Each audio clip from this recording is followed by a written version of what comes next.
وإذا كشفت عما فعلت ستكون في ورطة كبيرة. لكن ماذا تريد مني؟ ما الذي تتوقعه؟ لا تقلق، سنبدأ بأشياء صغيرة. ضع هذا في منزل ميليك.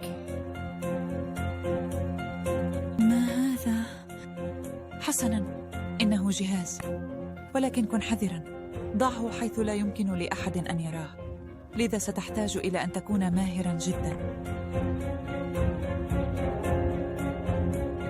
لأنه إذا لم أستمع بوضوح قد أقول كل الحقيقة عما أعرف.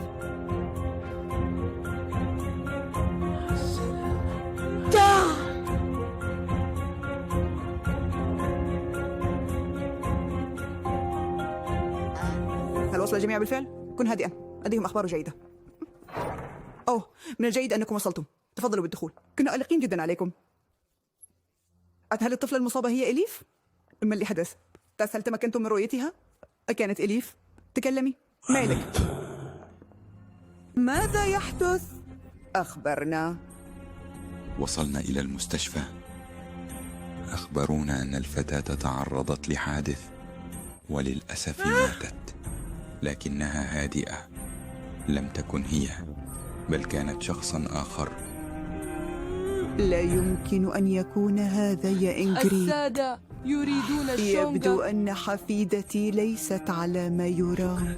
لا شكرا، لا داعي لذلك. ميليك استمع إلي. أريد أن تعود ابنتي. لم أعد أستطيع، أنا أصبحت مجنونة. لا تقل ذلك، يجب أن نشعر بالامتنان لأن هذه الفتاة ليست إليف لكن مدمرين.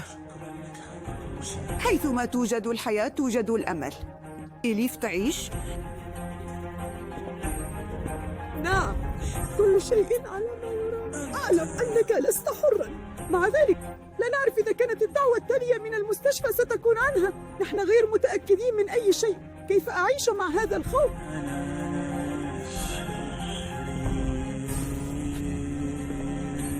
مالك،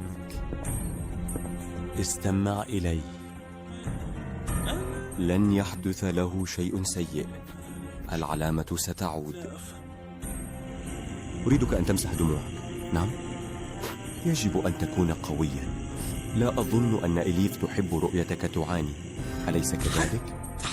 تعال دعنا نذهب. ميليك يجب أن ترتاح. قم.